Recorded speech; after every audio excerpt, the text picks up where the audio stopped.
E se você entrou nesse vídeo, é para você saber os pontos negativos do Galaxy M51. Eu já estou há alguns dias com ele aqui, já fiz os pontos positivos, vou deixar o link aqui na descrição, mas nesse vídeo eu vou focar nos pontos negativos. Mas lembrando, os pontos negativos aqui não são para você não comprar o celular, mas sim para você ficar atento antes de você comprar ele, para você saber se algum desses pontos podem te atrapalhar, beleza? Deixa seu like, se inscreve aí embaixo e ativa o sininho de notificação para não perder nenhum vídeo novo. Se quiser comprar o M51, os links estarão todos aqui na descrição. Agora, roda a vinheta.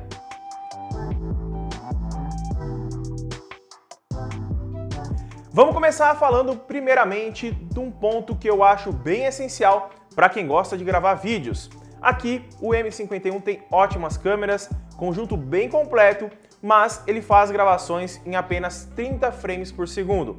Isso tanto em 1080 a 4K. Então se você está interessado em comprar o M51 para gravação, fique atento que ele não grava a 60 frames por segundo.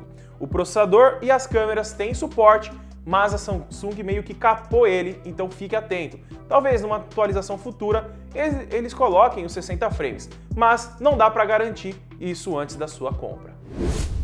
O segundo ponto negativo, e praticamente o que acontece em muitos smartphones da Samsung, é o conteúdo da sua caixa, que não inclui uma capa básica para você que sai com o smartphone aí utilizando. Então se você vai comprar o seu M51, fica atento, porque não vem nenhuma proteção. Então comprou ele, já passa na lojinha do Xing Ling ali e compra uma capa, porque se cair uma telinha AMOLED dessa daqui, ó, com esse brilho lindo, essa tecnologia bacana, é muito caro para trocar. Então se você comprou o seu smartphone, a Samsung ela não te manda nenhuma capa, que custa em torno de R$5 para eles produzirem, até menos, para você ter a proteção básica dentro do seu aparelho. E isso a gente consegue ver que a Samsung não pensa tanto assim no usuário, né? Porque um smartphone que custa R$2.000, praticamente 2 salários mínimos, não ter uma proteção básica pela empresa, coisa que smartphones muito mais básicos trazem, é um desleixo da empresa, na minha opinião. Mas fica atento, comprou o M51, passa na lojinha, compra a película, capinha, para não ter dor de cabeça.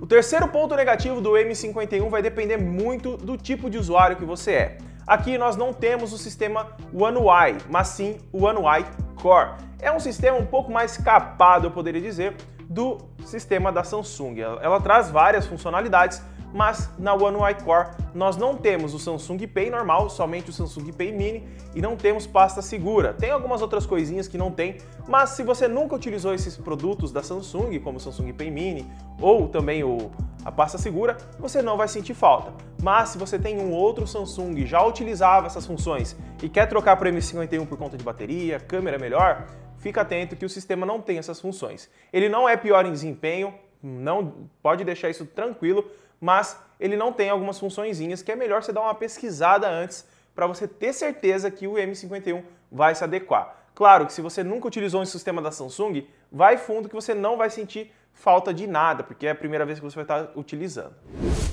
O quarto ponto negativo dele é a sua espessura. Vamos ver se a câmera vai focar aqui, ó. Deixa eu focar na minha mão primeiro. E aqui nós temos a espessura dele. É uma espessura levemente maior do que outros smartphones. Ele tem 9,5 milímetros de espessura. É uma espessura grande? Sim, mas se você levar em consideração que ele traz uma bateria bem grande, não é tão ponto negativo assim. Mas dependendo do seu tipo de usuário que você seja, talvez no bolso incomode um pouco, principalmente dependendo da capa que você compre, talvez pode atrapalhar na hora de guardar. Então tem que ficar esperto. Se você tiver a oportunidade de ir numa loja para você dar uma olhada, é bem bacana, porque é um aparelho diferenciado em relação à capacidade de bateria. Então ele tem essa gordice aqui a mais do que os outros smartphones e é algo normal. E o quinto e último ponto negativo que eu encontrei no M51 foi o acabamento lateral. Aqui na lateral, se você der uma olhada, ó, deixa eu tentar focar aqui para você. Ó, esse acabamento lateral aqui, ele tem uma qualidade abaixo do esperado, na minha opinião. Ele é um plástico muito cru e ele tenta imitar um metal, mas ele não tem um acabamento assim tão premium para imitar o metal. Deixa eu focar aqui na parte de baixo, que no furinho aqui do alto-falante dá para ver melhor, ó. Se você dá uma olhadinha nos furinhos do alto-falante, você vê que você consegue dar uma olhadinha nos plásticos branco por dentro. E é um plástico que não tem uma qualidade assim muito grande. Claro que para eles cortarem custos e chegar no preço do M51, eles tiveram que fazer isso. Mas se você vai utilizar o seu M51 sem capa, isso daqui tende a descascar muito fácil com o tempo e ficar bem marcado. Então, um conselho, compra capa e película, e de qualidade se possível, porque a Samsung ela não manda nada para você proteger o seu dispositivo. Eu tô sem capa aqui, derrubar no chão aqui, já era, eu perco R$1.000 aí em tela. Então assim, é complicado, então fica atento a esses pontos negativos, beleza? Então esses foram os pontos negativos do Galaxy M51. Se gostou do vídeo, deixa seu like, se inscreve aí embaixo e também ativa o sininho de notificação para não perder nenhum vídeo novo. Se gostou do M51 mesmo assim e quiser comprar ele, ó, o link vai estar aqui embaixo, melhor preço do Brasil e frete muito rápido. Muito obrigado por ter assistido, segue no Instagram que tá passando aqui do lado, não lembro o lado, e até o próximo vídeo.